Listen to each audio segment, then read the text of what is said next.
In the early 20th century, women in the United States had no right to vote. They had jobs, paid taxes, and were key members of society, but they were denied a voice in the political system. This is the story of how courageous women fought for, and won, the right to vote.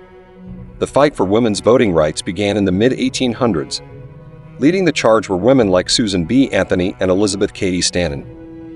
In 1848, they organized the Seneca Falls Convention, marking the start of the organized women's suffrage movement.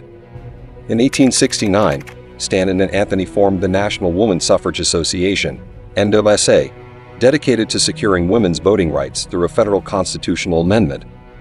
While the fight for a national amendment continued, victories began at the state level.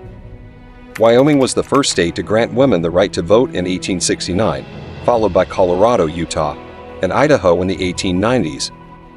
In the early 1900s, younger suffragists like Alice Paul injected new energy into the movement.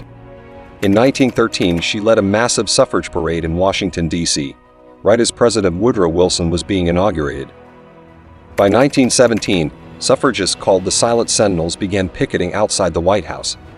They were arrested and imprisoned, and many, like Alice Paul, went on hunger strikes, drawing national attention to the cause.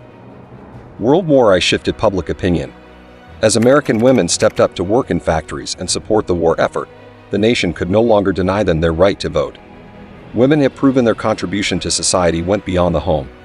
After decades of protests, parades, and sacrifice, victory finally came. On August 18, 1920, the 19th Amendment was ratified, granting women the right to vote. The hard work of generations of women finally paid off. Today we owe much of our freedom and civic engagement to these brave women. Their fight for the right to vote paved the way for future civil rights movements, reminding us that change is possible when we stand together. From Seneca Falls to the passage of the 19th Amendment, women fought long and hard for their right to vote. Their legacy endures, inspiring future generations to keep pushing for equality. Like and subscribe for more historical timelines.